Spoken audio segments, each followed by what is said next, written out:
For centuries, travelers from the west have approached it from the sea.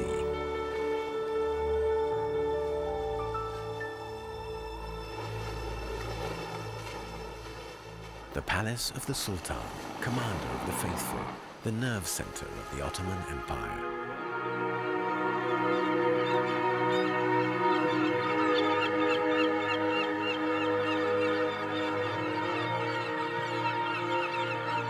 Byzantium, Constantinople, Istanbul, three names for the same city. It is a view of such strange beauty, wrote Théophile Gautier, as to cause one to doubt its reality.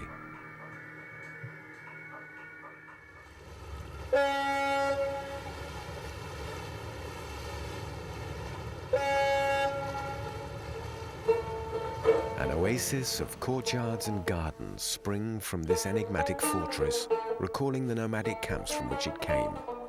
The Ottoman Empire was a thorn in the west side for 400 years. The Turks were said to be cruel. They had conquered everywhere from North Africa to the Balkans, from Asia Minor to Arabia. Yet emissaries sent here from the west were more intrigued by this great power's refinement, by the strangeness of its protocols and customs. This is why, even today, tourists coming to the Topkapi expect to delve into some sort of mystery. Their questions about the site have not changed in centuries.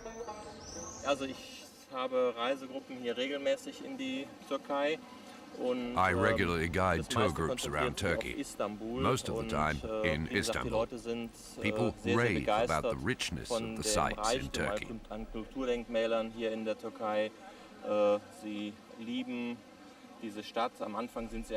They adore this town. At first they're a bit surprised by the swarming crowds, but they're soon won over by the hospitality of the Turks. It's weird finding all these things we have back home, things we assume to be Palestinian. Now I realize that they're in fact Turkish. I didn't realize it was such a huge imperial residence. Our guide told us that there are 70 hectares, and that each sultan added another small palace when he returned from a campaign. The most imposing and the most recent is the Topkapi. I'd only ever seen the view from the Bosphorus. It really is very impressive.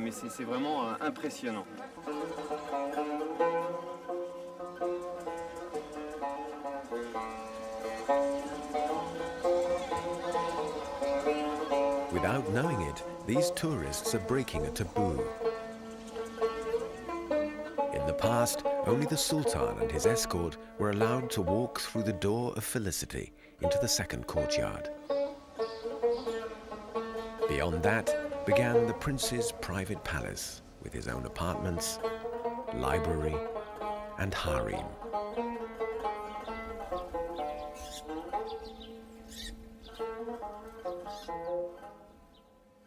The Sultan would hold audiences in the throne room.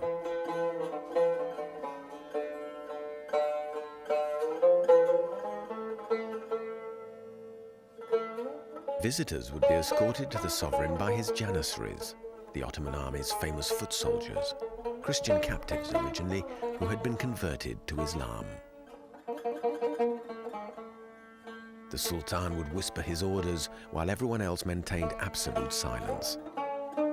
The Topkapi was also a training ground for the elite of the empire. It had its own pages school, where future viziers or governors learned how to serve their sovereign. All of this was in accordance with the wishes of Mehmet II, conqueror of Constantinople and the first to build the Topkapi Palace in the 15th century. The most famous of his successors, Suleiman the Magnificent, brought his harem into the palace in 1560. Until then, it had been located lower down in Istanbul. From that time on, the Topkapi protected its secrets even better than ever. This man's name is Stefan Gerasimos. Architect, historian, and researcher, he's known every nook and cranny of the palace since he was a young man. He is our guide to the secret history of the Topkapi. Yes, I was born in Istanbul. I went to school here and to the university to study architecture. It was while I was studying architecture that, as part of a training program, I ended up by chance in the Topkapi. I've always been interested in history, and I was delighted to find myself part of a great team of architects and restorers who at that time were tackling the harem. It wasn't open then. Hadn't even been completely explored.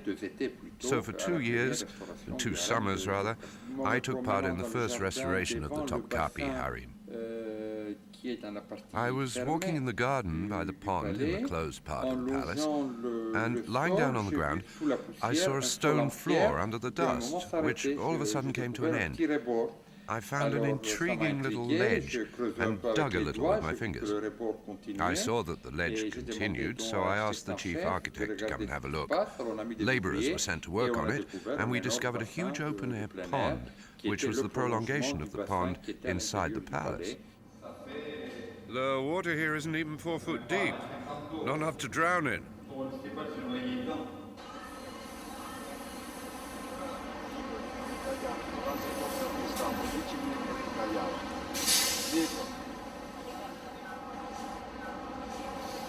Lira italiana, Palazzo Topkapi Istanbul, libro italiano.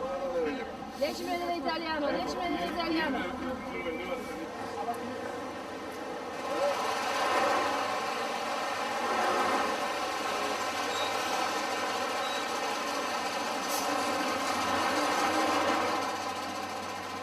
Today, the ever-increasing numbers of tourists around the first courtyard are met by official guides.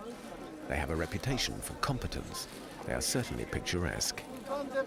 Some of them are ex-teachers, others are mostly self-taught.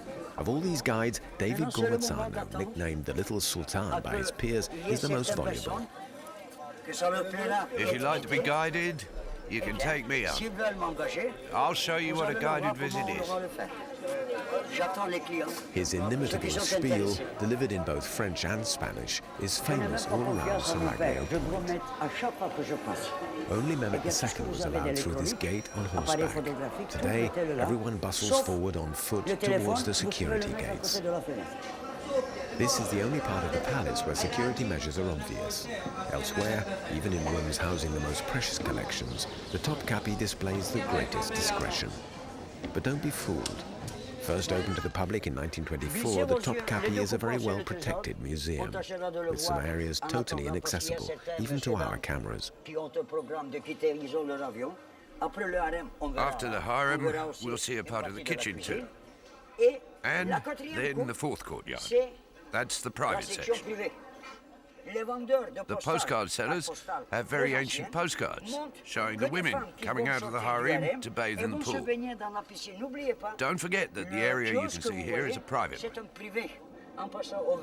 Passing by that, we'll see the kitchens. At 1:45 they start to sell the tickets. I don't like queuing, I'm respected, so I get the tickets straight from the window. So we'll see the harem and then go straight to the treasure. If you have time, come along with me, okay? Let's go. I'm a widower, so staying at home for an old man, that's too much for me. Work, an iron which works doesn't rust. And I'm not young. That's why, instead of staying in the house, as I'm a widower and haven't got anyone, I've got married daughters, and they have their own families. That's why I come here, to have fun. Not to work, to have fun. In Christianity, they say that Christ is the Son of God, the ambassador and the Son. We're in the first courtyard, and today we will pass through many doors. The imperial door. Next, you're going to go through the door of salutations. And now we're going to go on through the door of felicity.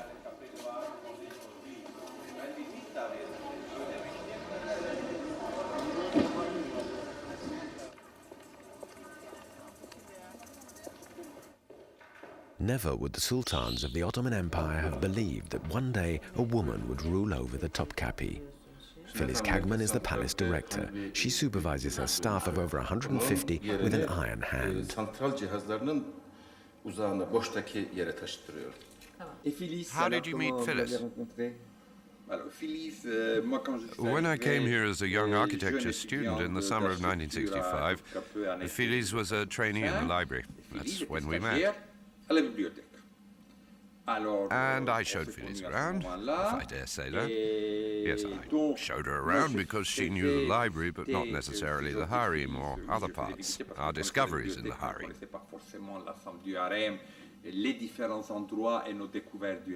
She took me to the library and we leafed through the Topkapi's most precious manuscripts. That, in fact, was the only time in my life that I've seen those precious pictures so close up.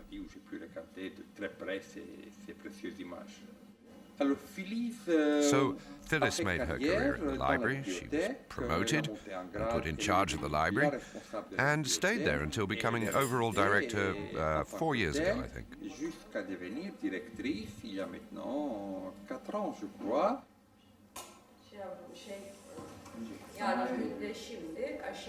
The daily average is 7,000 visitors. Sometimes it goes up to 10 or 12, even 15,000. The fewest is 3,000, but we still get large numbers, even in winter.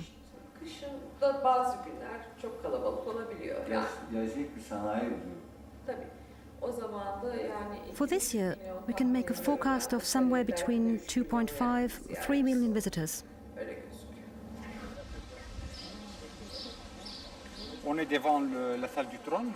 We're in front of the throne room, which was obviously the power center of this empire, which lasted for almost 7 centuries.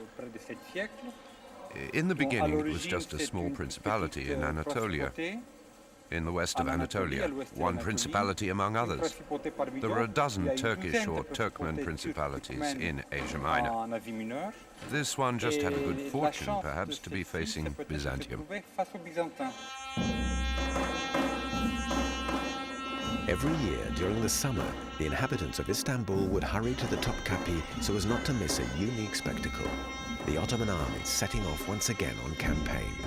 Messengers would rush to the far ends of the empire to warn the enemy that the Turks were coming. With Suleiman at their head, they took the holy cities. From that point on, the Janissaries, in the name of the Prophet, forced Europe to negotiate for their share of the known world. It was a fearsome, disciplined and well-paid army equipped early on with arquebuses and modern-style cannon. Even before Suleiman, Mehmed II had already reopened the shipping routes. The Ottoman fleet was enough of a match for the Venetians, for the Doge's proud city to have no choice but to make a pact.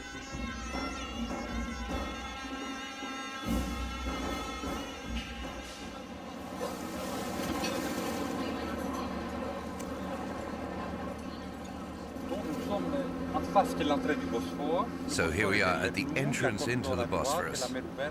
The Bosphorus is behind us there to the right, and the open sea to the left. This spot is called Seraglio Point because the palace is right here. It's the edge of walled town with its Byzantine sea walls. This is the spot on which the ancient city was founded in the 6th century BC. Mehmed II built a much greater fort facing it, several months before the taking of Constantinople, and used his newly invented cannon to intercept passing ships, to stop trading or warships passing without his authorization.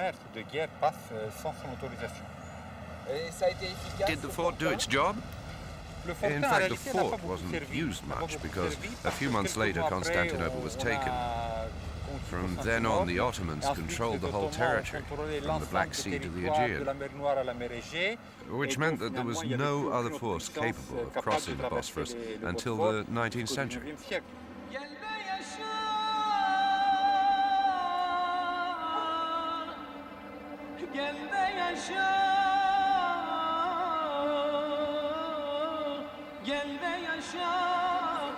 The palace suffers from the ravages of time, and roofers are constantly at work repairing the damage.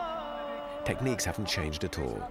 Selim and his mates lay down sheets of lead just as the workers in the 15th century did.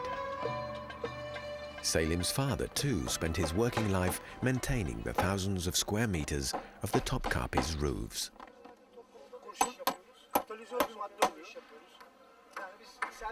It's a job that gets passed down from father to son.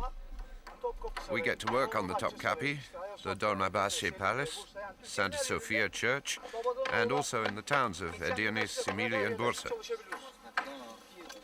I have a small family business which provides me with work throughout the whole of Turkey. This tool is a mantikwa. It's used for flattening and folding the lead. This one is a tomak. You use it like a hammer. And this is a special knife for cutting lead. The end is completely curved round. It's a lead knife. This morning, Selim is changing the roofing over the kitchens. Everyone in the palace is familiar with these cupolas and chimneys. They were the work of Sinan, Suleiman the Magnificent's architect. Sinan was a Christian, press-ganged into the ranks of the Janissaries. While on campaign, this builder of innate talent learnt all the construction methods of the countries they passed through. He soon became indispensable to the Sultan. In Istanbul, he was responsible for Suleiman's mosque, for the water conveyance systems, and for the aqueducts.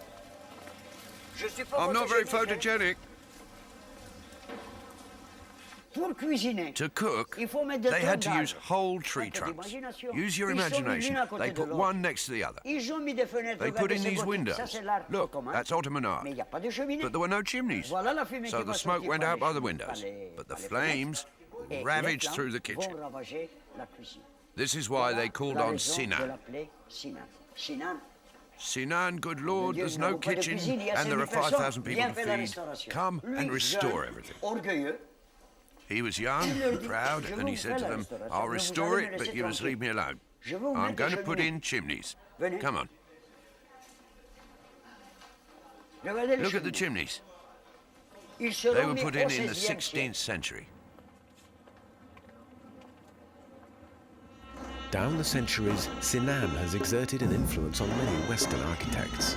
Even Le Corbusier drew inspiration from the famous cupolas of the Topkapi kitchens.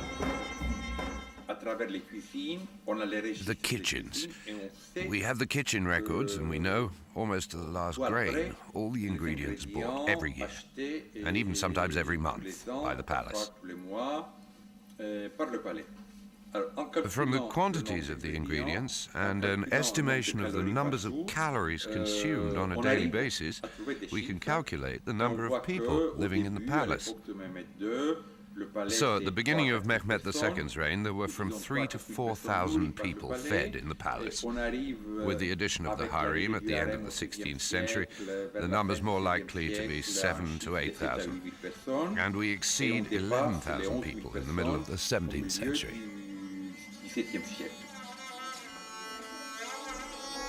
Usually thought of as conquering generals, the sultans took as much care developing trade. It took a whole year for caravans, sometimes numbering several hundred camels, to bring treasures back from China. For a long time, Istanbul was one of the last stops on the Silk Road. The Ottomans imported cloth, paper, spices, and porcelain, the manufacturing secrets of which were jealously guarded by the Chinese.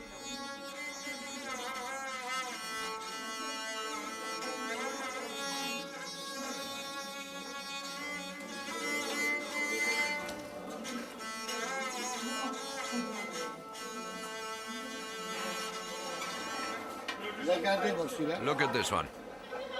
We'll do a test.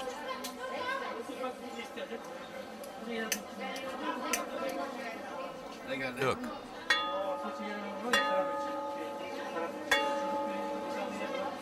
Istanbul was the gateway to Europe. Greek, Jewish, Egyptian and Armenian warehouses stretching from the port by the Topkapi and the bazaar under the palace attracting influential Venetian and Genoese traders.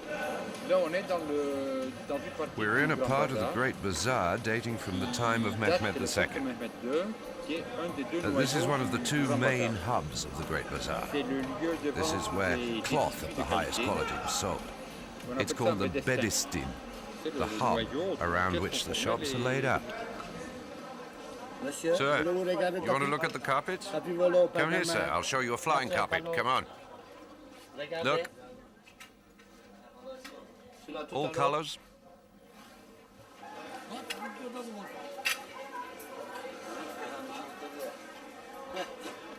Come here, sir.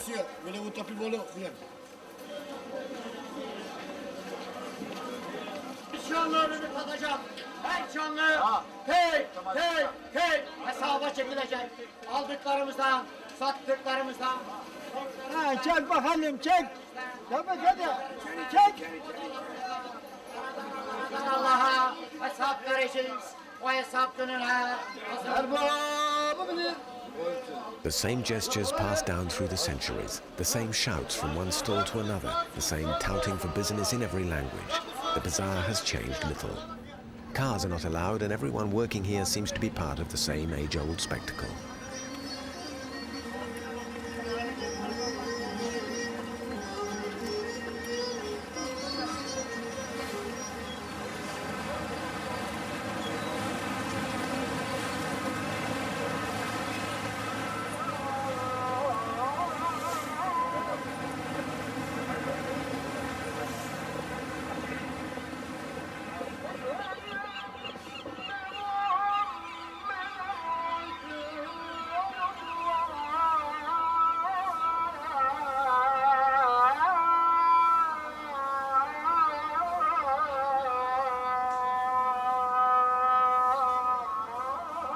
The Sultan's first mosques were simply the barely transformed old Christian churches of Byzantium. Muslims from Mecca to Baghdad swore religious allegiance to the Ottoman sovereigns, and Istanbul was proclaimed the first city of the Prophet. Yet minorities were still accorded freedom of worship here. Here, under the Blue Mosque, Islam has long enjoyed a tradition of tolerance, well suited to the people of Istanbul themselves.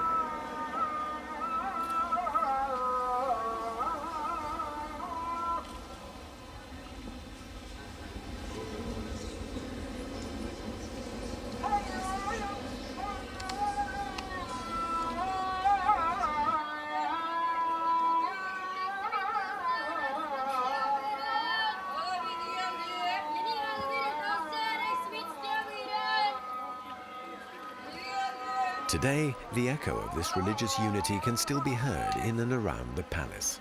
The Topkapi calls to mind Notre Dame Cathedral and its beggars. The atmosphere here is good-natured, with a small nation of people looking after the palace. They provide a gentler image of an empire which wasn't always so. Nuray sells spinning tops. She's originally from Diyarbakir, a village far from here in Kurdistan. Some soldiers made us leave. They didn't want us to stay. My father wishes we'd stayed there now. The French used to buy my tops, but now it's Americans.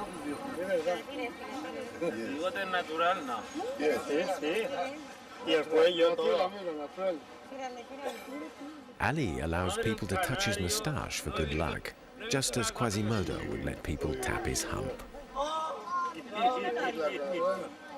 Vamos a pagar dinero poco, donaciones.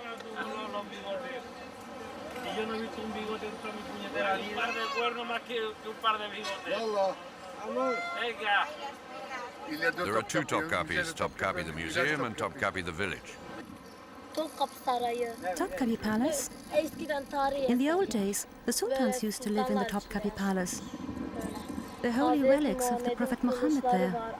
Swords, footprints, hair from his beard and stuff like that. They're Greek priests in the St. Sophia Church. It's all to do with history, things which happened in the past. And people come here to see it and to take photos which they can take home with them.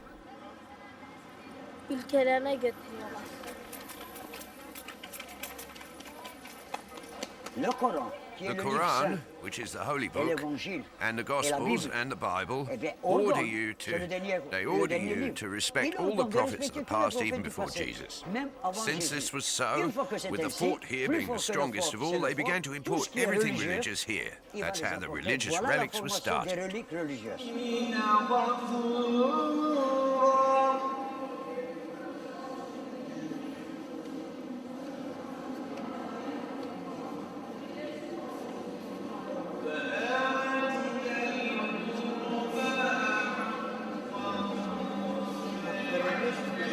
Suleiman brought the Prophet's footprint back from Egypt. For tourists of all religions, these relics are part of the Topkapi's artistic legacy.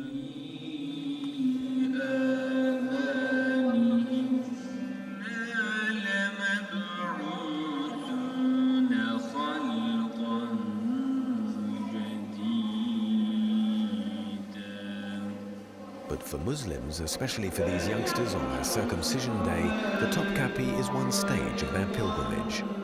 It's the symbol of a living, contemporary religion which is present throughout the whole of Istanbul.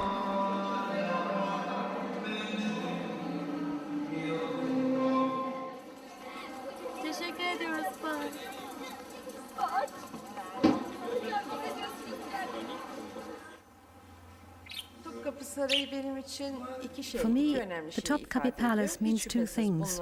First and foremost, it bears witness to the history of the Ottomans, the Ottoman sovereigns and their way of life. But the palace also recounts my own life, because I've been working here for 37 years. On Tuesdays, the Topkapi is closed for cleaning. Only in exceptional cases are visits allowed on this day. Under the eagle eye of Phyllis, the ever-watchful director, the staff clean the parts of the palace frequented by the tourists.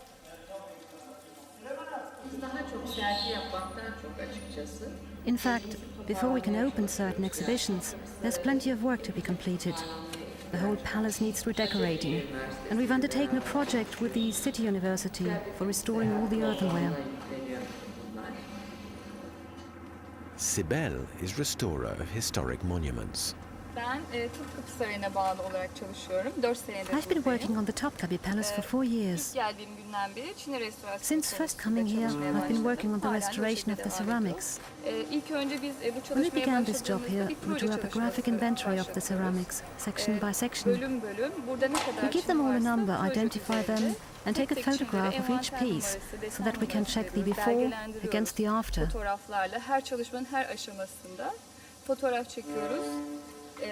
The resulting documentation with the numbers and characteristics goes to the archives.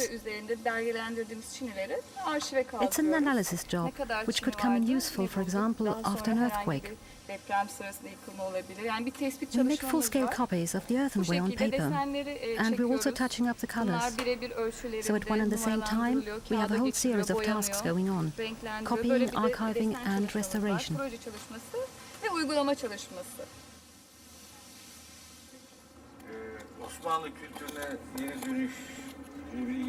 Is there a renewed interest in Ottoman culture?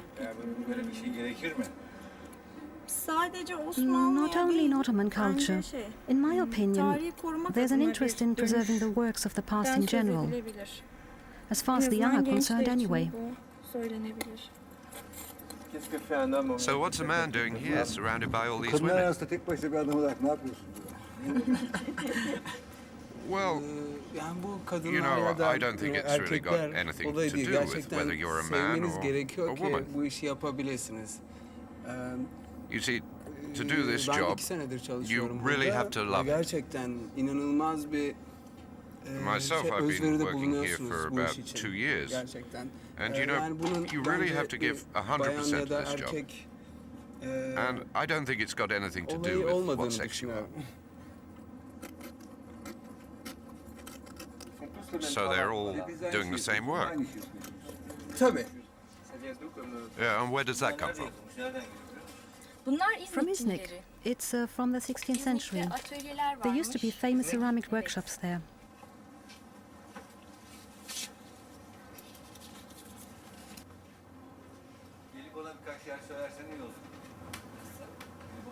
A paradox of modern Turkey, women are now called on to protect the architectural legacy of an Ottoman Empire which imposed the idea of male supremacy. But Sibel and the other women in the group don't bear a grudge.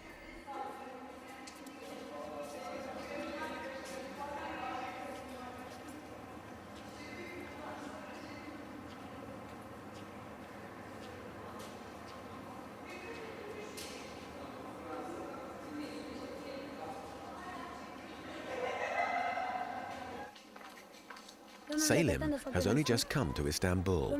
He sells sesame bread rolls known as simits. Can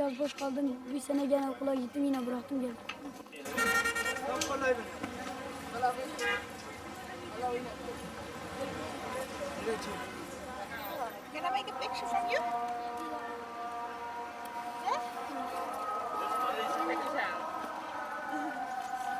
It's good. Yes? onlardan fazla para alma yalnız. Bak ya, onlara yalan söylüyorsun. 200 bin lira, 500 bin lira değil. Yok. Onlardan fazla para alma. Ya yapma. Kaç tane alacak abi? Qu'est-ce qu'il y a? Qu'est-ce qu'il dit? Qu'est-ce que tu lui dis là? Il a demandé I combien ça asked coûte, him elle a dit how much 500 they 000. cost. Ouais, donc ça coûtait 200 Kaç 000. tane abi söyle? Ben oui, mais il faut qu'il gagne sa vie. Well, he has Et to pourquoi earn il a a peur de living. la police? Niye polisten But korktun? why are you afraid of the police? Polis bizi alacak. The police arrest us, take us to the police station, and tell us we're not allowed to come here. Buraya gelmek yasak mı? Where do they take you? Alıp sizi nereye götürüyor? Karakola gittim. To the police station. hafta 2 gün Last yaptım. week, I ended up there for 2 days. Olmazsa biz kendimize rahat satarız ama polis geldiğinde polis atladı.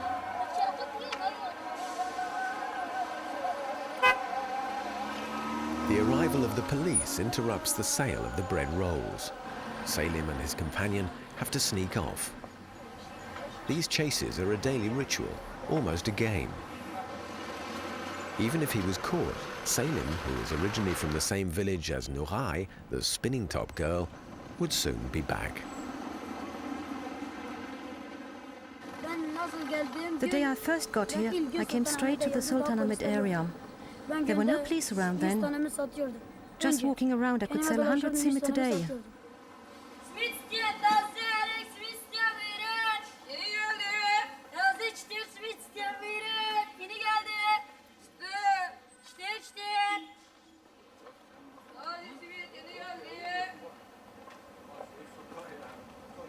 I've been sticking close to the Topkapi for 2 or 3 weeks now.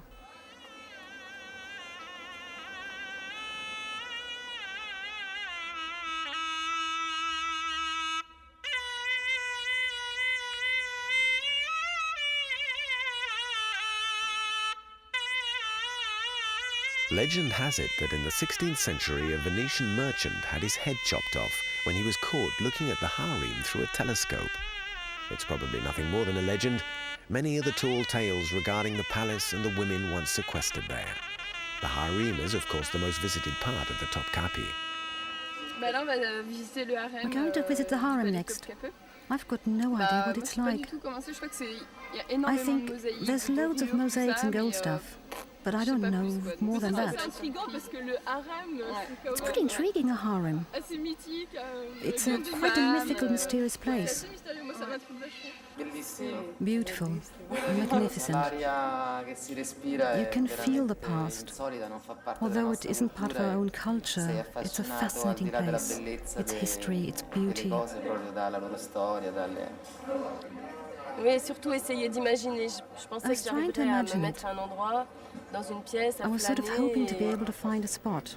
Et à me remettre un petit peu dans l'ambiance Imagining the atmosphere in the 15th or 16th century. À la période de Soliman le Thinking of the time of Suleiman the Magnificent, when the harem was full of women, le harem était rempli, and these buildings were full of life. Vivaient en quelque sorte. Serving as the women's quarters and the Sultan's own private sanctuary, the harem was a secret world turned in on itself. For the Ottomans, removing women from the outside world was doing them a great honor.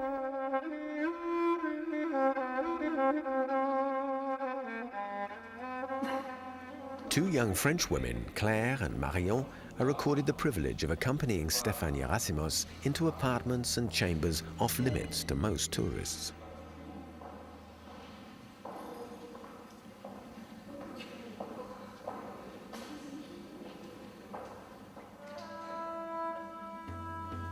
Lady Mary Montague, the wife of the English ambassador to Istanbul in the 18th century, remarked that with its bars, doors and walled-in courtyards, the harem closely resembled a convent. The same rules as governed the rest of the palace were enforced here.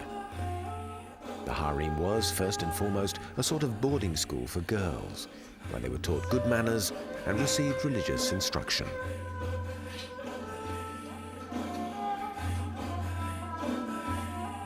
Black eunuchs guarded the corridors, and the female slaves of the Sultan's wives worked in the dormitories.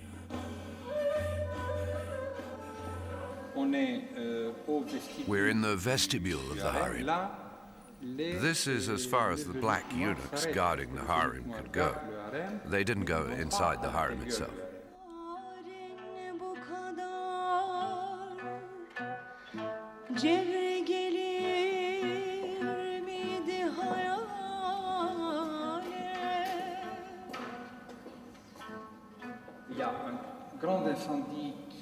There was a great fire which destroyed the harem in 1664. After that, it was rebuilt. The ceramics, the most precious Iznik ceramics, with that famous tomato red, are from the 16th century. After that, they lost the technique. The red went yellow or brown. Modern-day factories are just recently managing to reproduce that red, but they still can't match the perfection of the old ceramics. The red always stands out just a little.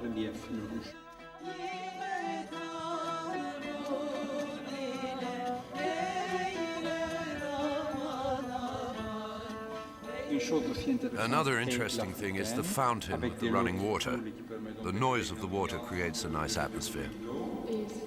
And perhaps it would have covered up the noise of the Sultans' frolics. Oh, perhaps that too, yes. But on the other hand, there were no ears around to eavesdrop.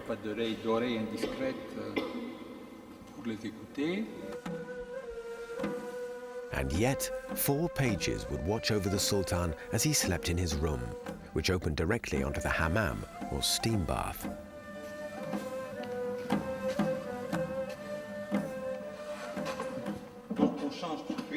Change of rooms then. Here the floor's all marble, and we're in the toilet suite. Even in the bath, there were bars to protect the Sultan from any attempts at assassination.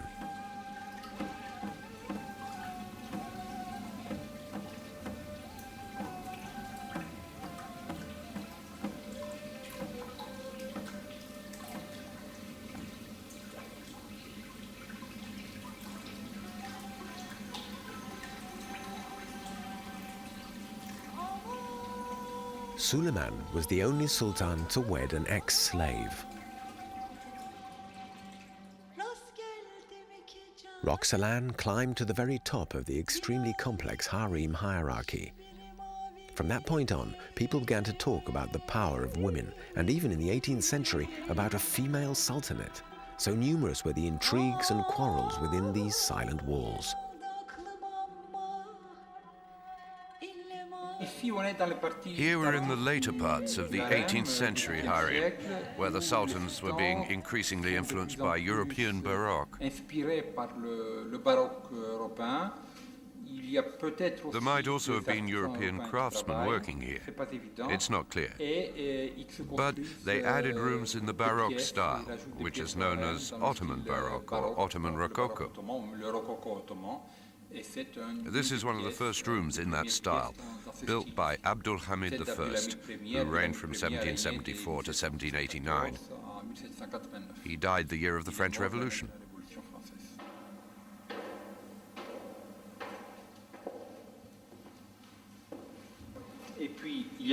And then in the 18th century, the harem got overpopulated, as the old women carried on living here. So the interior was subdivided and lived in. Those are extra ceilings which were put in. That meant there were more floors with cells or apartments for them to live in. Those elements have remained? Yes, they're elements which were added on over the centuries.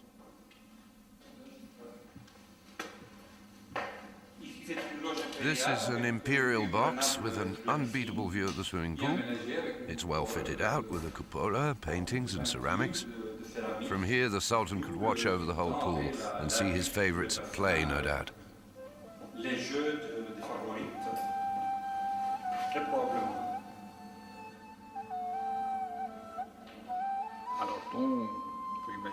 We can imagine women swimming there and the Sultan throwing in gold coins.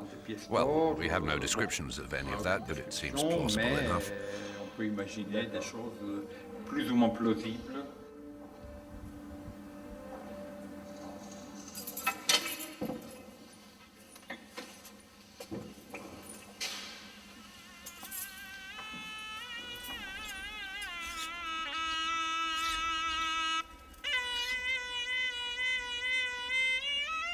Misconceptions regarding the harem linger on. Visitors are unwilling to relinquish their fantasies of this place as a pleasure palace. Such beliefs are well entrenched in the Western mind, thanks to Orientalist painters in particular.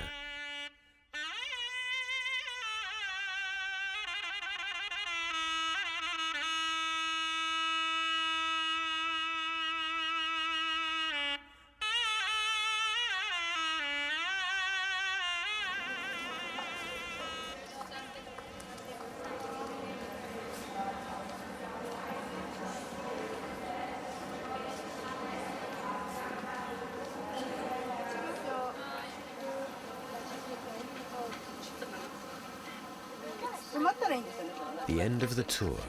Last photos, last souvenirs. The tourists return to the blinding light of midday and the Bosphorus at the limit of Seraglio Point.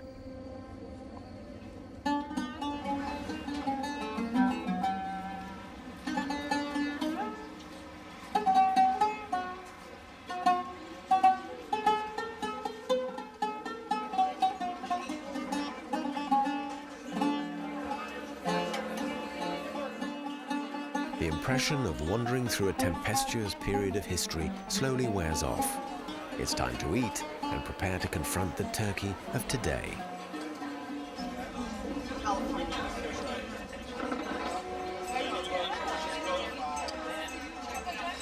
Down below, the modern-day caravans pass by.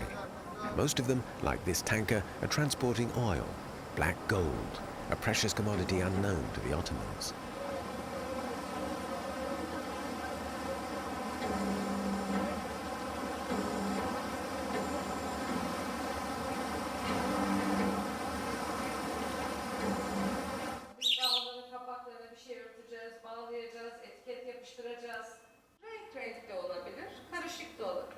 Like a sultan herself with all her powers, Phyllis has spent her entire career taking care of the Topkapi. She spends her life here, even sleeps here, and rarely leaves. She's the palace's last prisoner.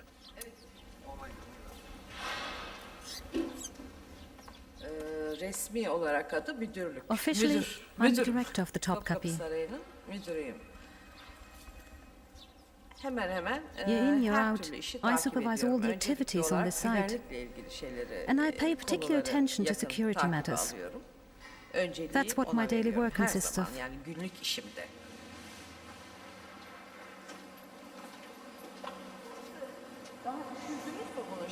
you turned the heating down? No. But at night, with the spotlights, the temperature always goes up. The previous design in here was 30 years old. It's all a question of distributing the space. The building dates back to 1460, and at that time, there was no need to put windows in and disfigure it. That's what we had to take into consideration. Also, the space had to be made safe against earthquakes. That's why the works of art are placed in niches within the thickness of the walls. We've added windows made of unbreakable glass and steel as well. The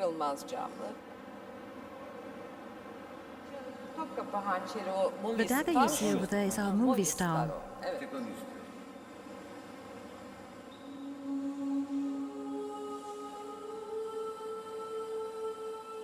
Hediyelerle beraber geri dönüyorlar. Sonra bu hançerin bu kadar ünlenmesinin sebebi 1960 galiba tam filmin tarihinin. This is a very famous dagger. 60'ların başında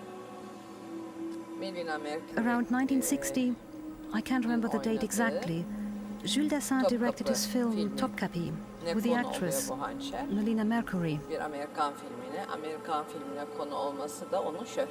You could say, in fact, this dagger was the Topkapi's contribution to cinema. I still remember it.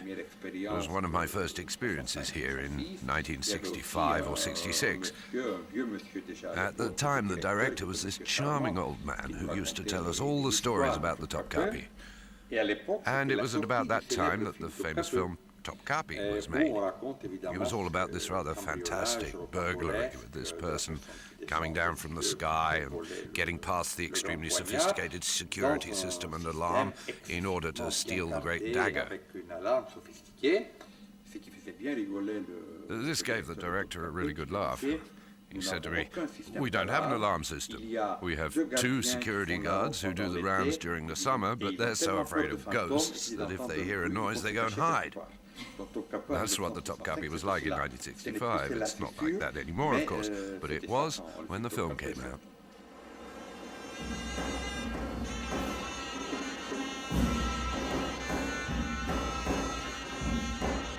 The Ottoman Empire took great pains to rival the West. Its aim was to fascinate Europe. To this end, it flaunted a luxuriousness unequalled even by the most extravagant European courts. Its treasure was an expression of its power. In the empire, as among the nomadic people from which it grew, anything portable was covered in gold and precious stones and displayed to all comers. The Topkapi, then, was a huge workshop of art and culture.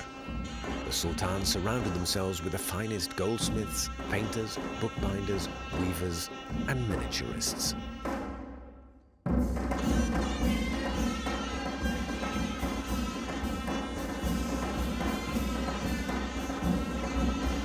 Suleiman himself was an excellent clockmaker. Istanbul was spoken of as the most refined of cities. The legends of its treasures have passed down through the centuries, like the story of the precious stone which was found by chance and exchanged for 3 spoons. It is, in fact, the largest diamond in the world.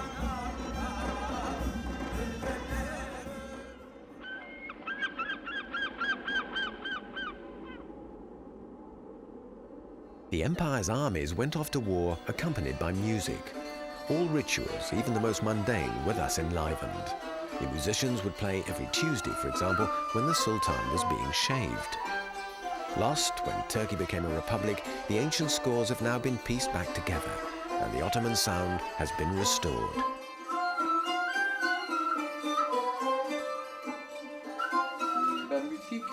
The music was a bit of an adventure.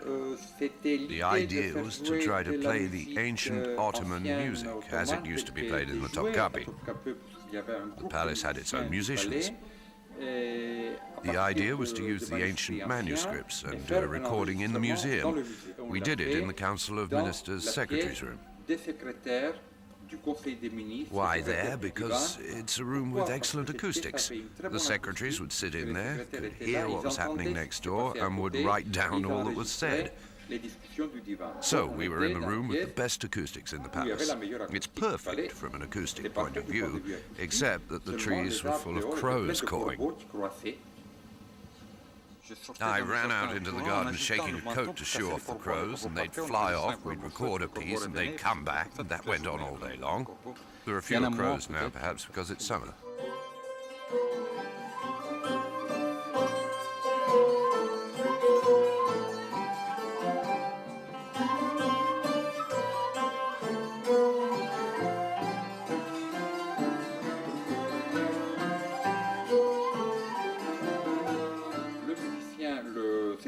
There was a group of about 10 musicians, including Fikret Karakaya, a friend of mine, who started working on this 16th and 17th century music.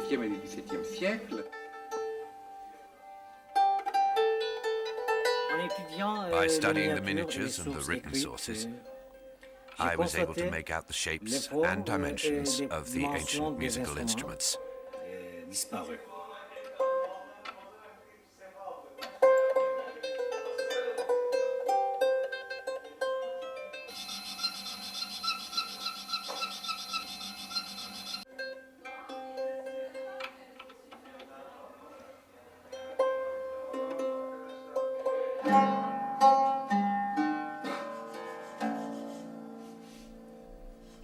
Listen.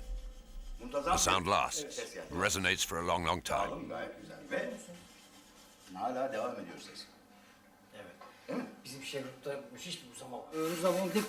We've rediscovered the timbre of these instruments.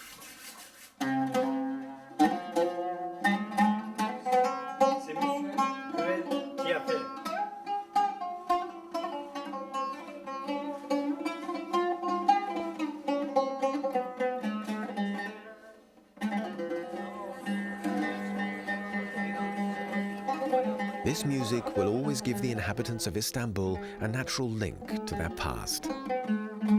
Over the last few years, the local people have gradually been finding their way back to the Topkapi. This is as it should be.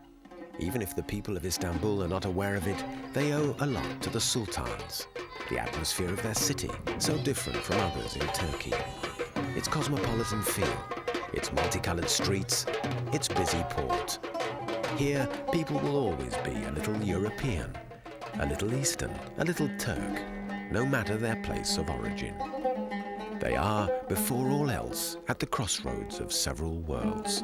The Topkapi Palace, forgotten by the tourists, slips back into the mists of time.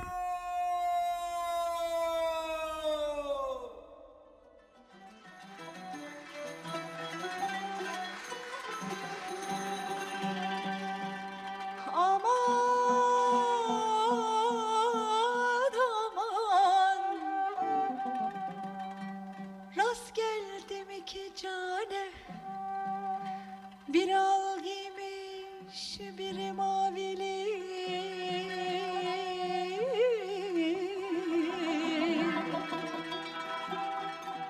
Al gen aldı aklım ama ille mavili, mavili. Gel gel